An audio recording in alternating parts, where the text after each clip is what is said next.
ପିଲାମାନେ ତୁମେମାନେ ତ କାଗଜରେ ନିଶ୍ଚୟ ଡଙ୍ଗା ବନାଇଥିବ ନୁହେଁ? ଆଉ ସେଇ ଡଙ୍ଗାକୁ ପାଣିରେ ମଧ୍ୟ ବସାଇଥିବ ଆଉ ଏଥିରେ ବହୁତ ଖୁସି ପାଇଥିବ। ଆଚ୍ଛା କୁହ ତ ପିଲାମାନେ, ତୁମକୁ କେଉଁ ଋତୁରେ କାଗଜ ଡଙ୍ଗା ଭସାଇବାକୁ ଭଲ ଲାଗେ?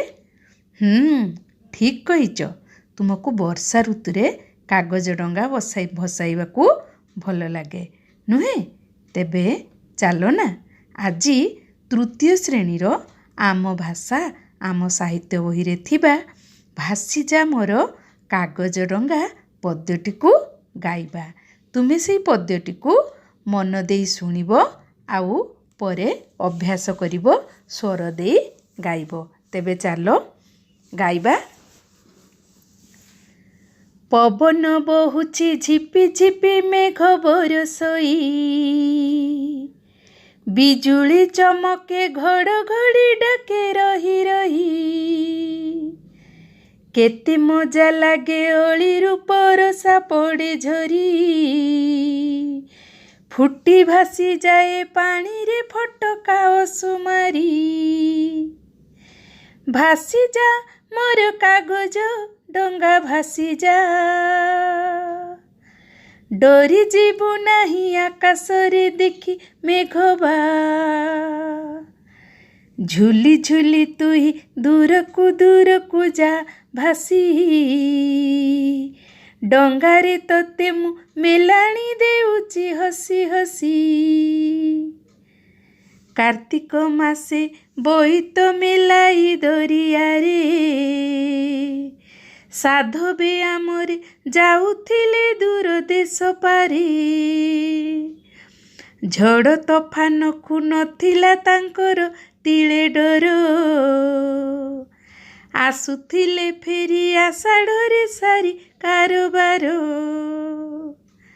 ବୋଇତରେ ଭରି ଧନ ଦୌଲତ ହୋଇ ଖୁସି, ଫେରୁଥିଲେ ଘରେ ଦରିଆ ପାରିରୁ ମିଳିମିଶି, ବୋଇତ ମଙ୍ଗେ ଶୁଭ ନାରିକେଳ ଜଳ ଢାଳି, ଝିଅ ବୋହୂ ମିଶି ବନ୍ଦାଉଥିଲେ ଦୀପ ଜାଳି,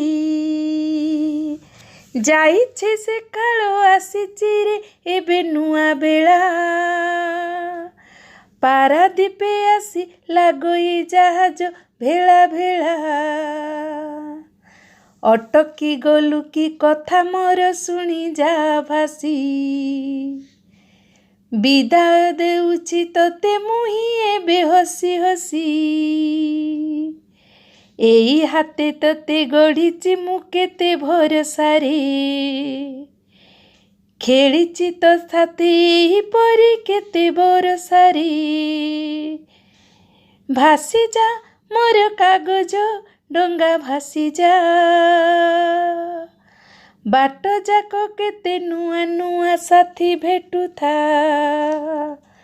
ହେ ପବନ ବହୁଛି ଝିପି ଝିପି ମେଘ ବରଷଇ, ବିଜୁଳି ଚମକେ ଘଡ଼ଘଡ଼ି ଡାକେ ରହି ରହି, କେତେ ମଜା ଲାଗେ ଅଳିରୁ ବରଷା ପଡ଼େ ଝରି, ଫୁଟି ଭାସି ଯାଏ ପାଣିରେ ଫଟକା ଅସୁମାରି, ଭାସିଯା ମୋର କାଗଜ ଡଙ୍ଗା ଭାସିଯା, ଡରି ଯିବୁ ନାହିଁ ଆକାଶରେ ଦେଖି ମେଘବା, ଡରି ଯିବୁ ନାହିଁ ଆକାଶରେ ଦେଖି ମେଘବା। ପିଲାମାନେ ଏଇ ଗୀତଟାକୁ ତମେ ସ୍ୱର ଦେଇ ଅଭ୍ୟାସ କରି ଗାଇବ ଆଉ ଗାଇ ମୋ ପାଖକୁ ଭିଡ଼ିଓ ପଠାଇବ। ଠିକ୍ ଅଛି? ୟା ପରେ ଆମେ ଏଇ ଗୀତର ଅର୍ଥକୁ ମଧ୍ୟ ବୁଝିବା। ରହିଲି, ବହୁତ ବହୁତ ଧନ୍ୟବାଦ।